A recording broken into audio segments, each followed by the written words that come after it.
Closing the Gap on the Digital Divide and Digital Inequality by Lindsay Davis, Shannon Foster, Amy Echo Morgan, Tara Peters, Eileen Reed, and Melissa St. Laurent.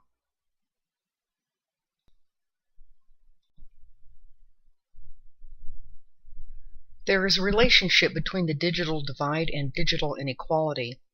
The digital divide is the gap between people who have access to information technology and those people who do not have access to information technology. Digital inequality occurs when people who have access to information technology do not have the skill to use it to their benefit. They just do not know how to get all of the information they may need or want from the internet.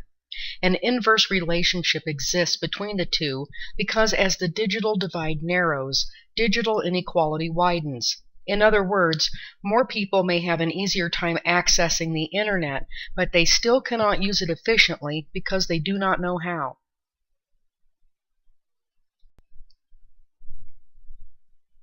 Our task was to consider 7 different approaches to how to close the digital gap and to rank the importance of each option.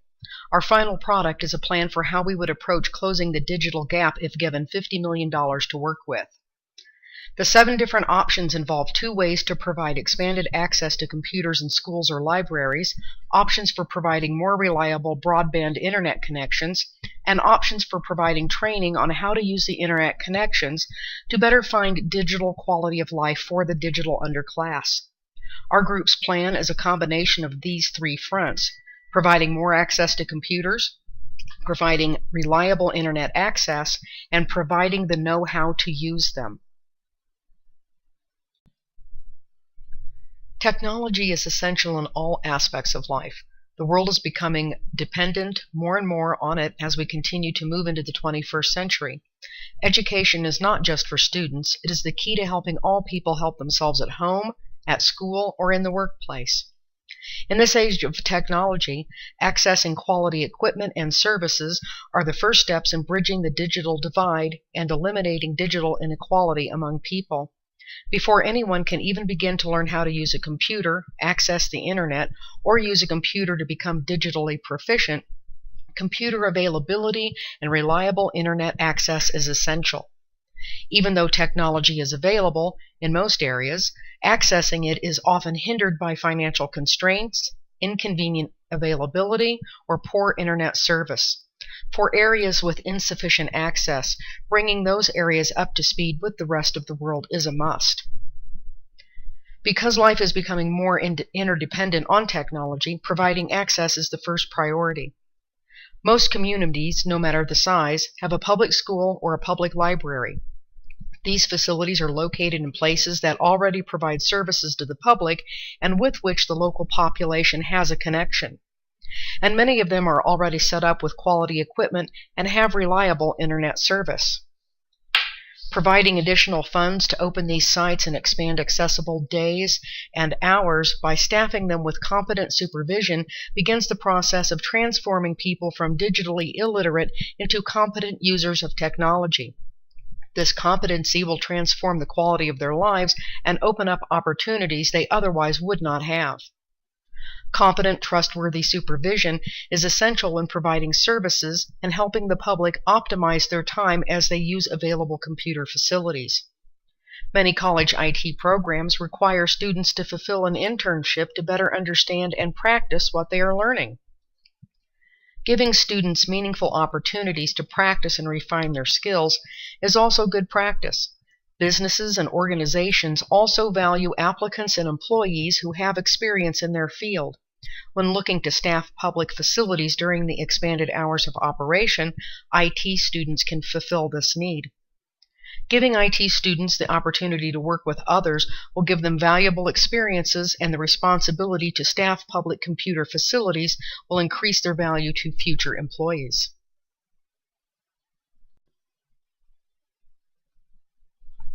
In order for anyone to use the internet effectively, they must have the skills to do so. Therefore, one of our first tasks would be to implement a program that would address the existing inequality of skills of new members of lower socioeconomic groups first. The reasoning for this is fairly straightforward. Once the hardware has been made available to the public, they must have a way to learn how to use what has been provided. First, users must be provided with a way to become familiar with the basic computer hardware and software they are likely to use, such as the computer itself, a printer, browsers, and word processing software as examples. Once users are confident with their skills and they are able to use the technology to meet their basic needs, they will be more likely to continue to use the computers and the internet, which in turn will help them gain confidence and increase their skills. As users become more skilled at using the computer and the internet, they can progress to refining their skills in locating and utilizing resources. New internet users will need instruction on how to locate resources, how to identify reliable resources, and distinguish them from commercially biased sites. New users of all ages will also need to know how to utilize the resources they do find. For example, students may need to learn to use online libraries to locate and download articles, while adult users may need to learn to use job search sites for locating and applying to jobs, posting their resume, and so forth.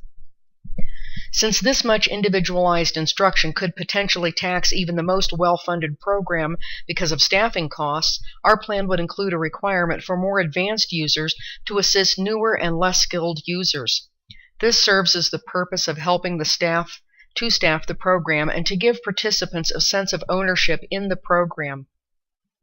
Another important aspect of the program is designing and delivering educational content for all users. We would start by providing content relevant to lower socioeconomic groups first. Many lower socioeconomic groups and individuals lack basic education and skills, which contributes to their inability to improve their economic status.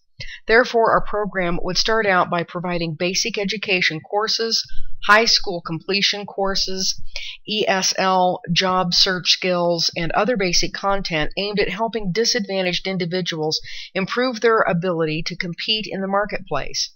After these programs are developed, other courses would be added according to need and budget. Another important aspect of closing the digital divide and reducing digital inequality is working to create a well-informed public. Access to education and ideas is essential to creating involved and informed citizens and is a major benefit of this program.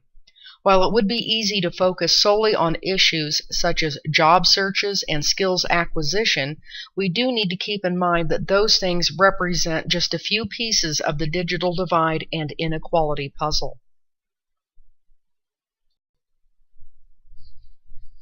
Once program participants have been given training on effective internet use, we need to find ways to make it easier for them to use this technology at home. The next logical step is to provide high-speed internet and mobile access to those participants who don't already have it. Just how connected are we? According to a 2011 report on computer and internet use at home prepared jointly by the National Telecommunications and Information Administration and the Economics and Statistics Administration, approximately 68% of U.S. homes have some type of broadband or high-speed connection in their homes.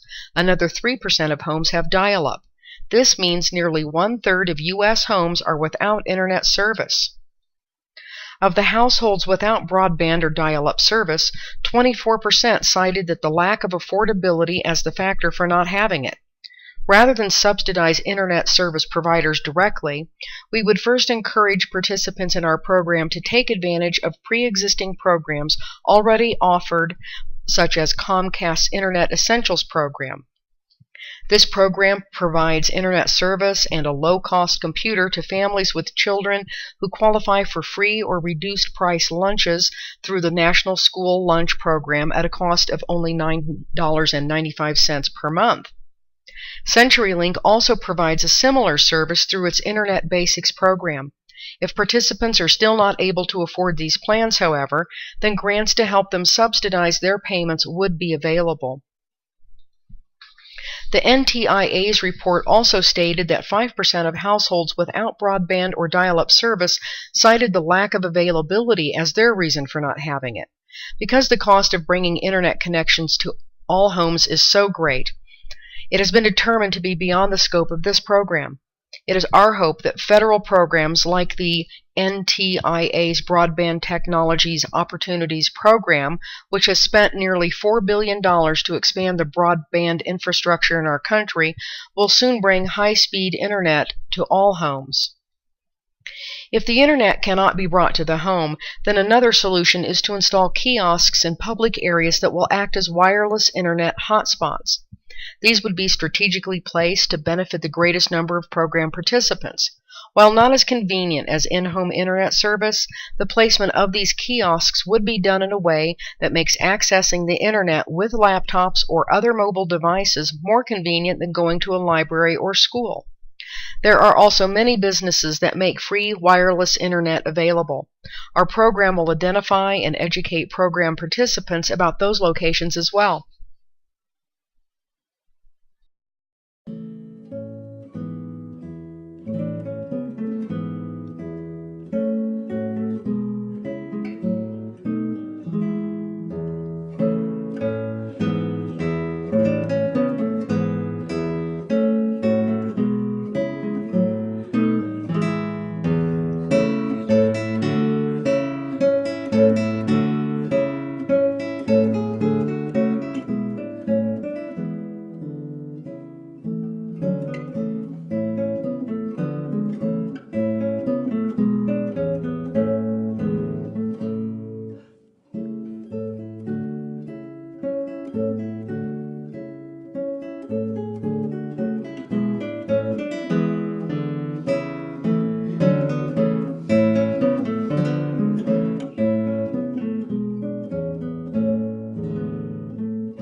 In an effort to reduce the strain on the budget, we propose a plan that will also reduce the waste in our landfills. Reduce, reuse, and recycle is a phrase that we are familiar with in the context of soda cans and grocery bags. Our proposal expands on that concept to include computers. We propose a partnership with the community in which computers are donated from schools, businesses, and individuals, perhaps in exchange for a tax write-off. We will create a partnership with local high schools, universities, and technical colleges to create real-world experience for IT students in the form of internships. Internships are a growing requirement in university programs and often a deciding factor in post-graduation employment. Internships, along with volunteer work, demonstrate leadership qualities that college admission offices value and employers require. To ensure that the recipients are able to overcome digital inequality as well as the digital divide, they must qualify through the completion of the following requirements. Complete a basic training course provided during the extended hours at the schools and libraries.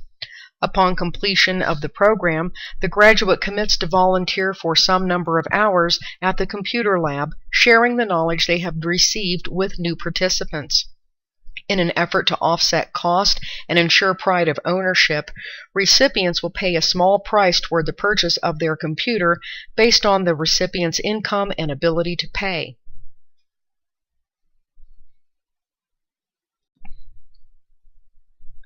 Due to the great number of people affected by the digital divide and the growing digital inequality, we opted to incorporate all of the proposed options into a comprehensive plan to provide a greater impact. First and foremost, people need access to hardware.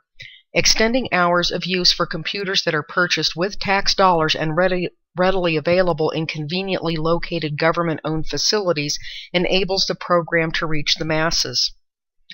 Aside from hardware availability, knowledge is also needed. To ensure that the extended accessibility is used in the most efficient manner, computer literacy courses will be provided in the public computer labs. In conjunction with the computer literacy courses, this program will provide free online educational content to further the education and spark the interest of all who are willing or interested. Internet access for all is a noble idea that is probably beyond the scope of this project's budget, but utilizing existing programs will allow for the extension of the grant's resources. Providing low-cost home computer solutions using donated hardware and time give program graduates the convenience of an on-demand computer access. Requiring the recipients to commit to an internship in the computer lab reinforces their confidences while lowering the cost of staffing for the extended hours of the computer labs. The effects of the digital divide and digital inequality reach much further than those without access to computers or in the education to properly use the technology that is available. Given the opportunity, every person has the potential for greatness, the potential to find a cure for cancer or HIV, the potential to eliminate world hunger, the potential to bring world peace. When that potential is stifled, innovation suffers. When people are limited by the lack of technology or education, all of humanity pays the price. Just as many are affected by digital disparity, so also will the resolution require the full cooperation of many.